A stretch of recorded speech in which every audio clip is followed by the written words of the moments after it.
എൻ്റെ പേര് ബോബി ജോസഫ്. ഞാൻ തിരുക്കുടുംബ ദേവാലയം പൊടിപ്പാറ ഇത്തിത്താനം ചങ്ങനാശ്ശേരിയിൽ നിന്നാണ് ഞാൻ വരുന്നത്. ഞാനിവിടെ 2022 ഏപ്രിൽ 25-ാം തീയതിയാണ് ആദ്യമായിട്ട് ഉടമ്പടി എടുത്തത്. ഉടമ്പടിയിൽ ഞാൻ 6 കാര്യങ്ങൾ ഇവിടെ പ്രത്യേക അപേക്ഷയായിട്ട് വെച്ചു. കാരണം എൻ്റെ കുറവുകൾ തന്നെയായിരുന്നു. അതിനു മുമ്പ് എൻ്റെ ഈ ഉടമ്പടിയിലേക്ക് കടന്നു വരുവാൻ കാരണമായത് എൻ്റെ വൈഫ് OET എക്സാമിനേഷൻ പല പ്രാവശ്യം എഴുതിയിട്ട് പാസ്സാകാതെ വരികയും ഇവിടെ വന്ന് നീ അച്ഛൻ പറഞ്ഞാൽ മാത്രമേ ഞാൻ എഴുതുന്നുള്ളൂ, ഞാൻ ഇനി ട്രെയിനിങ്ങിനൊന്നും പോകുന്നില്ല എന്ന് പറഞ്ഞ് ഇവിടെ വന്ന് അച്ഛനെ കണ്ട് ഒരു പ്രാവശ്യം ഞങ്ങൾ ദുബൈയിൽ നിന്ന് വന്നപ്പോൾ ഇവിടെ വന്ന് അച്ഛനെ കണ്ടു.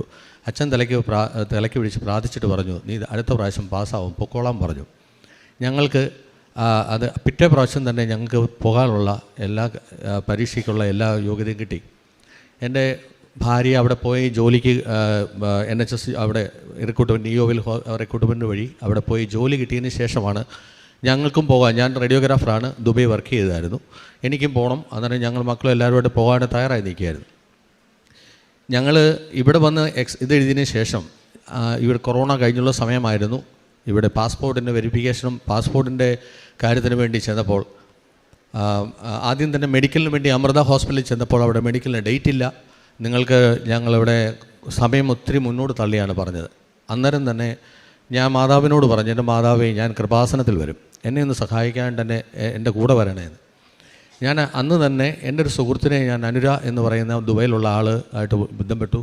എന്നെ പിറ്റേ ദിവസം തന്നെ ഇവിടെ ഹൈബീഡിൻ്റെ MBയുടെ ഓഫീസിൽ നിന്ന് എന്നെ വിളിക്കുകയായിരുന്നു. എനിക്കൊരു പരിചയമില്ല.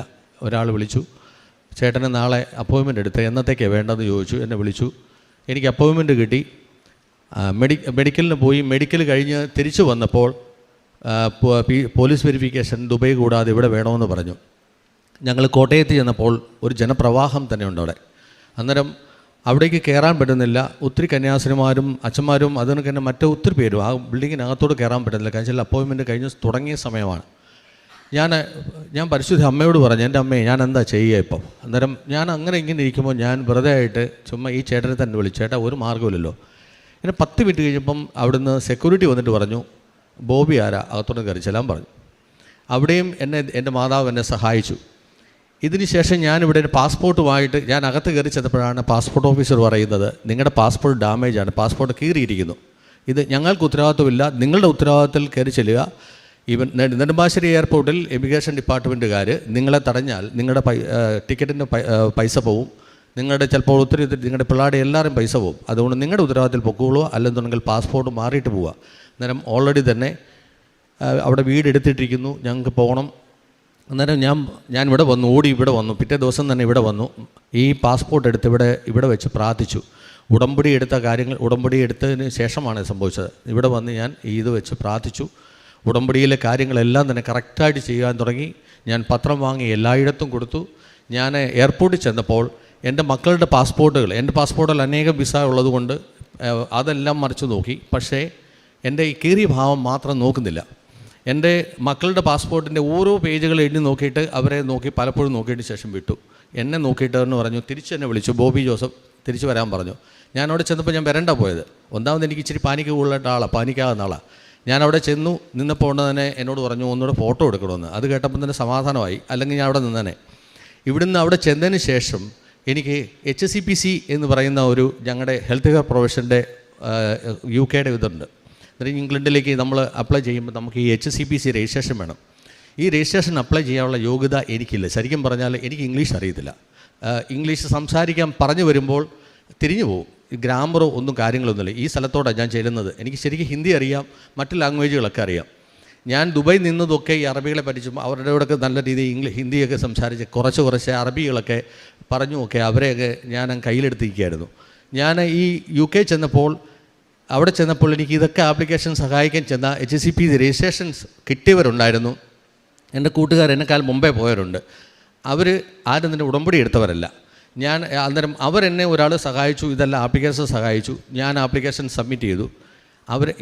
അതിനുശേഷം എനിക്ക് രജിസ്ട്രേഷൻ്റെ സമയമായപ്പോൾ തടസ്സങ്ങൾ എനിക്ക് വേണ്ടി DBS എന്ന് പറയുന്നത്, അതായത് നമ്മുടെ ഒരു എംപ്ലോയറിന് വേണ്ടി അവർ ചോദിക്കുന്ന ചില ചോദ്യങ്ങളുണ്ട്. നമ്മുടെ ലാസ്റ്റ് എംപ്ലോയറിനൊക്കെ ചോദിക്കും, ഈ ആളുടെ പേര് പോലീസ് എന്തെങ്കിലും ക്രിമിനൽ പശ്ചാത്തലമുണ്ടോ, ഇയാളിനെ എങ്ങനെ നിങ്ങളെടുത്തു, ഇയാളുടെ സ്വഭാവം, ഇയാളുടെ എക്സ്പീരിയൻസ്, എങ്ങനെയാണ്, ഇയാളുടെ ഹാർഡ് വർക്കറാണോ, നമ്മളെപ്പറ്റി 10-15 ക്വസ്റ്റ്യൻസ് ചോദിക്കും.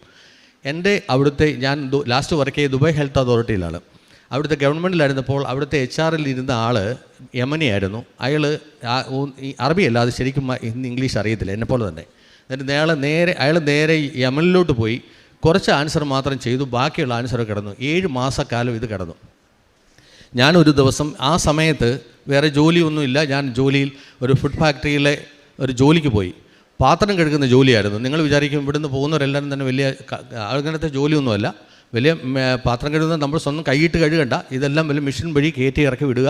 ഈ പാത്രങ്ങളെല്ലാം വഴി മെഷീനറീസ് എല്ലാം തന്നെ കഴുകുക, ഫോം അടിക്കുക, കഴുകുക. ഈ കഷ്ടപ്പാട് ഭയങ്കര കഷ്ടപ്പാടായി. അന്ന് ഇവിടെ വന്നപ്പോൾ എൻ്റെ ജോലിക്ക് വേണ്ടി ഞാൻ ഓർത്തു കെയർ ഹോമിൽ ജോലിക്ക് പോയേക്കാം. അന്നേരം എല്ലാവരും പറയും അപ്പി വരാൻ പോവല്ലേ, നീ പൊക്കൂ എന്ന് പറയും.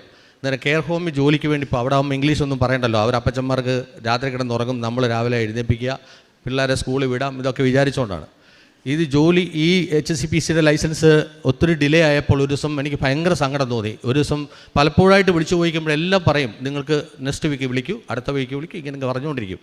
ഒരു ദിവസം ഞാൻ ഒരു ഫ്രൈഡേയിൽ ഞാൻ 4 മണിയായപ്പം വിളിച്ചു. 5 മണി വരെ ഉള്ളൂ, 4 മണിക്ക് വിളിച്ചു.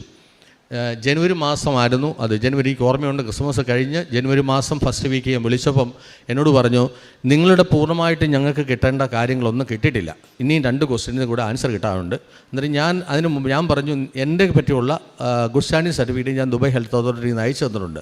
അന്നേരം അത് നിങ്ങൾ നോക്കുക എന്ന് പറഞ്ഞു. അത് ഞങ്ങൾ നോക്കുന്നുണ്ട്, എന്നിട്ട് നിങ്ങൾക്ക് അറിയിക്കാമെന്ന് പറഞ്ഞു. പക്ഷേ അത്ഭുതകരമായ ഒരു കാര്യമുണ്ടായി. ഞാൻ അവിടെ നിന്ന് നേരെ മേളിലോട്ട് പോയി പരിശുദ്ധ അമ്മയുടെ മുമ്പിൽ നിന്നുകൊണ്ട് ഞാൻ മാതാവിൻ്റെ മുമ്പിൽ നിന്നുകൊണ്ട് ഞാൻ കരഞ്ഞു. എൻ്റെ മാതാവേ, സ്വർഗത്തെ ഉദരത്തിൽ വഹിച്ച പരിശുദ്ധ അമ്മേ, എൻ്റെ ഈ വേദന കാണണമേ, അമ്മ എന്നെ സഹായിക്കണേ എന്ന് പറഞ്ഞു. ഞാൻ ശരിക്കും പറഞ്ഞാൽ ഞാൻ എൻ്റെ 48 വയസ്സിനിടയിൽ ഇത്രയും സങ്കടപ്പെട്ട് കരഞ്ഞിട്ടില്ല. ഞാൻ അവിടെ നിന്ന് കഴിഞ്ഞു. ശനിയാഴ്ച കഴിഞ്ഞു, ഞായറാഴ്ച ഞാൻ എൻ്റെ കൂട്ടുകാരുടെ വീട്ടിൽ നിന്നപ്പോൾ എനിക്കൊരു മെയിൽ പെട്ടെന്ന് വരികയാണ്. എന്നിട്ട് മെയിൽ വന്ന് എൻ്റെ മൊബൈൽ വന്നപ്പോഴേ ഞാൻ കണ്ടു എൻ്റെ ഇത് HSCPC സക്സസ്ഫുള്ളി ഇതായെന്ന് പറഞ്ഞ് നിൻ്റെ പേയ്മെൻറ്റ് ചെയ്യാൻ വേണ്ടി പറഞ്ഞുകൊണ്ടല്ലോ മെയിലാണ് വന്നത്. എന്നിട്ട് ഞാനത് ഈ പേയ്മെൻറ്റ് കിട്ടി. ഞാൻ അന്നേരം തന്നെ ഓടി വന്നു, അമ്മയുടെ മുമ്പിൽ വന്നു, ഞാൻ മുട്ടുമെന്ന് നന്ദി പറഞ്ഞു. അതിനുശേഷം പിന്നെ കടമകളോട് എനിക്ക് ഇംഗ്ലീഷ് അറിയാൻ മേലാത്തതുകൊണ്ട് ഒരു സ്ഥലത്തും ചെന്ന് പാസ്സാകത്തില്ല. എൻ്റെ വൈഫിൻ്റെ ഹോസ്പിറ്റലിൽ തന്നെ ഞാൻ 2-3 പ്രാവശ്യം അറ്റൻഡ് ചെയ്തിട്ടുണ്ട്. അവർ പറയുന്നത് എനിക്ക് മനസ്സിലാകത്തില്ല, ഞാൻ പറയുന്ന അവർക്കും മനസ്സിലാകത്തില്ല. അവരും കുറച്ച് നേരം മരവട്ടി പിണ്ണാക്കുന്നത് കാക്ക നിന്ന് മേളിലോട്ട് നോക്കിയിരിക്കും.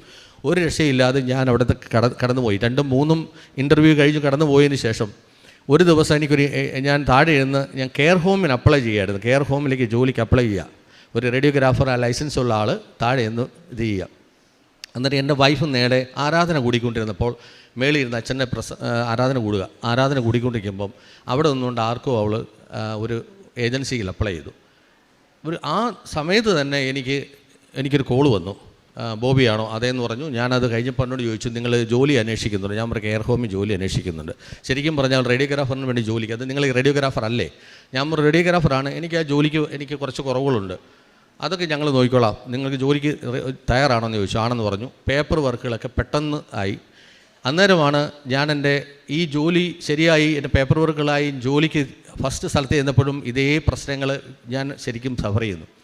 അത് കഴിഞ്ഞപ്പോൾ ഞാൻ മാതാവിനോട് പറഞ്ഞു, എൻ്റെ പോക്കറ്റിൽ എൻ്റെ പേഴ്സിനകത്ത് തന്നെ ഞാൻ എൻ്റെ ഈ കാശ് രൂപം ഞാൻ തയ്ച്ചു വെച്ചിട്ടുണ്ട്.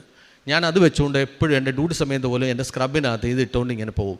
ഞാൻ അന്നേരം മാതാവിനോട് പറയും, മാതാവേ എനിക്ക് നല്ല സമാധാനമുള്ള സ്ഥലത്ത് ജോലി തരാം, എൻ്റെ കുറവുകൾ അമ്മയ്ക്കറിയാം, അമ്മ എനിക്ക് വേണ്ടി സംസാരിക്കണം. ഞാനങ്ങനെ വെയിൽസ് എന്ന് പറയുന്ന സ്ഥലത്തേക്ക് ജോലിക്ക് പോയി. 2-2.5 മണിക്കൂർ വണ്ടി ഓടിച്ച് പോകണം. ഇവിടുന്ന് തമിഴ്നാട്ടിന് പോകുന്ന കണക്കാണ്. ഞാൻ അവിടെ ജോലിക്ക് പോയി. അവിടെ എനിക്ക് മാതാവ് തന്ന സപ്പോർട്ട് ഭയങ്കരമായിരുന്നു. അവിടുത്തെ മാനേജർ എന്നോട് ചോദിച്ചു, നിനക്ക് ഇവിടെ ജോലി പെർമനൻ്റായിട്ട് വേണോ? അവർക്ക് എൻ്റെ പുറകെ 2-3 പ്രാവശ്യം കോൾ ചെയ്യാം, നീ ഇവിടെ നിൽക്കുക, ഇവിടെ ഞങ്ങൾ താമസിക്കാൻ നിനക്ക് കുറഞ്ഞ ചിലവിൽ ഇത് ചെയ്യാം. പക്ഷേ എൻ്റെ മക്കളെ സ്കൂൾ വിടുന്ന കാര്യത്തിന് ഓർത്തിട്ട് എനിക്ക് ബുദ്ധിമുട്ടായിരുന്നു. പരിശുദ്ധ അമ്മ അവിടെ നിന്ന് എന്നെ മാറ്റിയത് വേറെ വലിയൊരു മാറ്റമാണ്.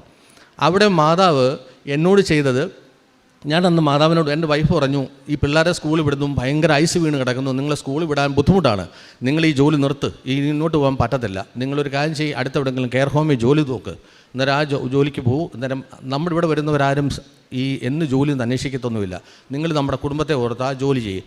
അങ്ങനെ രാത്രിയിൽ ഞാൻ ഞാൻ രാത്രി പ്രാർത്ഥനയെല്ലാം കഴിഞ്ഞ് രാത്രി സങ്കടത്തോടെ ഞാൻ കട്ടിലെ കിടക്കുമ്പം പിറ്റേ ദിവസം ഞാനിങ്ങനെ ഒരു ചുമ്മാ ഒരു ഇത് കണ്ടു. ഞാൻ അപ്ലൈ ചെയ്ത സമയത്ത് പെർമനൻറ്റ് ജോലിക്ക് അപ്ലൈ ചെയ്യുകയാണ്. അന്നേരം അപ്ലൈ ചെയ്ത് ഒരു 2-3 ദിവസം കഴിഞ്ഞിട്ടൊന്നും ആരും വിളിക്കുന്നില്ല. അന്നേരം ഈ ഫസ്റ്റ് ഏജൻസി ജോലി ചെയ്തതിൻ്റെ ഫസ്റ്റ് ശമ്പളം കിട്ടി, റേഡിയോഗ്രാഫറായിട്ട് ശമ്പളം കിട്ടി.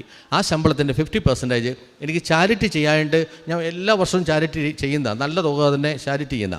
അന്നേരമാണ് കൃപാസനത്തിൽ ഇങ്ങനെ ചാരിറ്റി ചെയ്യുന്ന ഉടുപ്പുകൾ വാങ്ങിക്കൊടുക്കുന്നു, മറ്റിതെല്ലാം സഹായം ചെയ്യുന്നു പറഞ്ഞപ്പോൾ തന്നെ അതിന് നല്ലൊരു തുക ഞാൻ ഇവിടേക്ക് അയച്ചു. എൻ്റെ ഫാദറിലോ വഴി കൊടുത്തു വിട്ടു.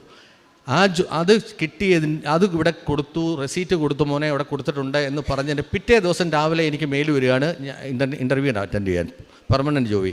ആ ജോലിയിൽ ഞാൻ അവിടെ ചെന്ന് ഇൻ്റർവ്യൂ ചെല്ലുമ്പോൾ ഞാൻ ഞെട്ടിപ്പോകാൻ വെച്ചാൽ അവിടെ 9 പേരുണ്ട്. 9 പേരിനകത്ത് ഞാനും വേറൊരു മലയാളി അല്ലാതെ ബാക്കിയുള്ള എല്ലാവരും തന്നെ ഇംഗ്ലീഷുകാരാണ്. എന്നിട്ട് ഞാനാണ് ഈ കൂട്ടത്തിൽ, എനിക്ക് വിശ്വാസമുണ്ട് ഈ കൂട്ടത്തിൽ ഞാനാണ് പൊട്ടൻ. എന്നിട്ട് എനിക്ക് കിട്ടത്തുമില്ല. ഞാൻ ഈ അന്ന് ഇൻ്റർവ്യൂ കഴിഞ്ഞ് ഞാൻ പരിശുദ്ധ അമ്മയോട് പറഞ്ഞു, എൻ്റെ അമ്മ ഈ ഇരിക്കുന്ന ക്വസ്റ്റ്യൻ ചോദിക്കുന്ന 4 പേരുണ്ട്. എന്നിട്ട് എന്നോട് കുറച്ച് ക്വസ്റ്റ്യൻ ചോദിച്ച് HR മാനേജർ ചോദിച്ചതിനൊക്കെ ആൻസർ ചെയ്യാൻ കറക്റ്റായിട്ട് മറുപടി പറഞ്ഞു. CQC ഒക്കെ ചോദിച്ചു, കുറച്ച് അവരുടെ സ്കോപ്പ് ഓഫ് നമ്മുടെ ഈ NHSൻ്റെ കുറച്ച് ക്വസ്റ്റ്യൻസ് ചോദിക്കും, അതിനൊക്കെ മറുപടി പറഞ്ഞു. പക്ഷേ എൻ്റെ മാനേജർ ലേഡി ചോദിച്ച ഒരു ചോദ്യങ്ങൾക്ക് മറുപടി പറയാൻ എനിക്ക് ഓർമ്മയില്ല എങ്ങനെ പറഞ്ഞു. എൻ്റെ കയ്യിൽ കാശ് രൂപം മാത്രമേ ഉള്ളൂ. എന്നോട് എന്ത് ചോദിച്ചെന്നോ ഞാൻ അങ്ങോട്ട് എന്ത് പറഞ്ഞെന്നോ എനിക്കറിയത്തില്ല, സത്യം പറഞ്ഞാൽ അറിയത്തില്ല. ഞാനൊരു വല്ലാത്തൊരു ഇതായിരുന്നു, തല മൊത്തം ഒരു പെരുത്തിട്ടിരിക്കുകയായിരുന്നു.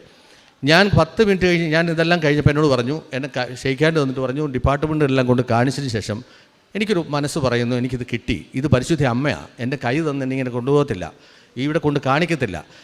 ഞാൻ വീട്ടിൽ വന്ന് എൻ്റെ ഭാര്യയോട് പറഞ്ഞു, എനിക്കത് ഉറപ്പാണ്, എനിക്ക് കിട്ടും. പരിശുദ്ധ അമ്മയെ എന്നെ കണ്ടു, എന്നെ പരിശുദ്ധ അമ്മ ഇടപെട്ടിട്ടുണ്ട്, അവരിൽ പരിശുദ്ധ അമ്മ എന്തോ കാര്യം ചെയ്തിട്ടുണ്ട്, അല്ലെങ്കിൽ അവർക്ക് എന്നെ ഇങ്ങനെ കാണിക്കില്ല. ഇപ്പം എൻ്റെ ബൈബിൾ പറഞ്ഞ് പോകത്തേ ഉള്ളൂ. ഞാൻ വീട്ടിൽ വന്നപ്പോൾ എന്നും എൻ്റെ മക്കളുടെ സ്കൂളിലാണെങ്കിലും ഒക്കെ പോകുമ്പോൾ എനിക്ക് ഭയങ്കര പേടിയാണ്. കാരണം ടീച്ചർമാരോടൊക്കെ എങ്ങനെ ഇംഗ്ലീഷ് പറഞ്ഞ് മനസ്സിലാക്കുക, കാരണം ഞാൻ പറഞ്ഞു വരുമ്പോൾ വേറെ വല്ലതും ആയിപ്പോവും, പിള്ളേരെ ഇവിടെ നിന്ന് പറഞ്ഞു വിടുമല്ലോ.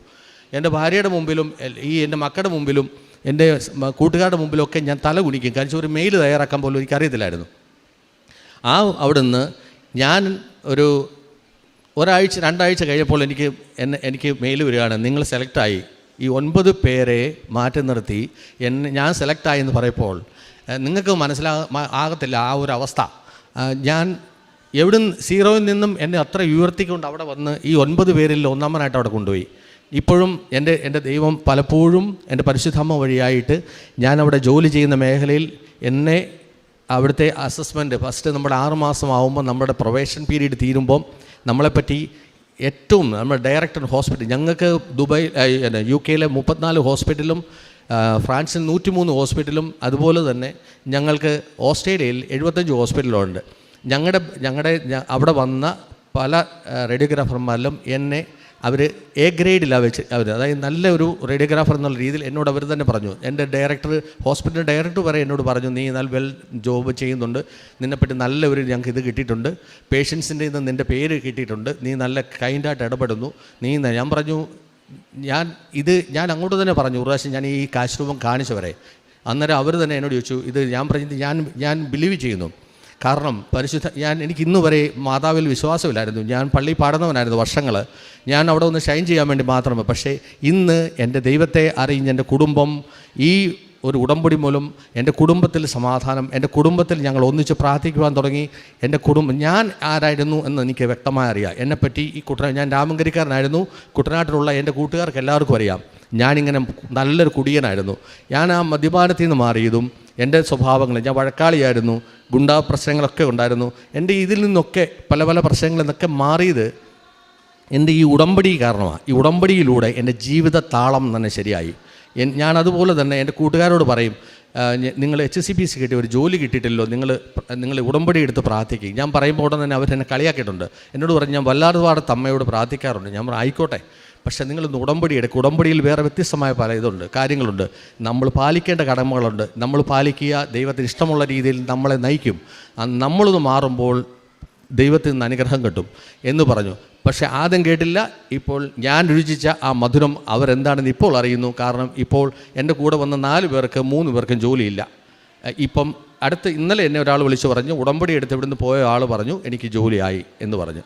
ഇപ്പോഴും 2 പേരും നിലവിൽ അവിടെ ജോലിയില്ലാതെ സൂപ്പർ മാർക്കറ്റിലും ഇപ്പോൾ അവിടെ കെയർ ഹോമിലും ജോലി ചെയ്യുന്ന ആൾക്കാരെ എനിക്കറിയാം.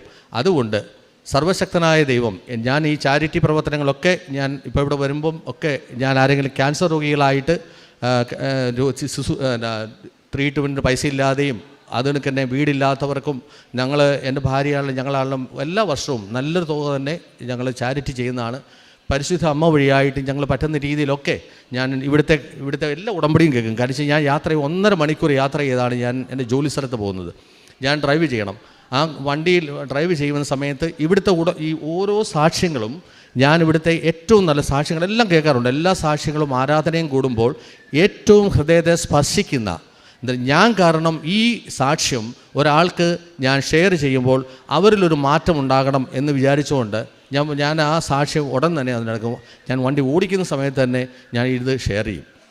അന്നേരം എൻ്റെ ഒരു വാട്സപ്പ് ഗ്രൂപ്പിൽ ഒരു 30-40 പേർക്കൊക്കെ ഞാൻ ഷെയർ ചെയ്യും. പലരും കേൾക്കുമായിരിക്കും. ആർക്കെങ്കിലും ഒരാൾക്കെങ്കിലും ഒരു മാറ്റം ഉണ്ടാകട്ടെ എന്ന് വിചാരിച്ചുകൊണ്ട് ഞാൻ ഷെയർ ചെയ്യുന്നത്. ഞാൻ അങ്ങനെ എല്ലാ കാര്യങ്ങളിലും പറ്റുന്ന രീതിയിൽ കൃപാസനത്തിലെ ഈ ഉടമ്പടി എല്ലാവർക്കും അനുഗ്രഹമാകണമെന്ന രീതി തന്നെയാണ് ചെയ്തു പോകുന്നത്, മുന്നോട്ട് പോകുന്നത്. വളരെ വ്യക്തമായിട്ട് തന്നെ തൻ്റെ ജീവിതത്തിലെ ദൈവാനുഭവം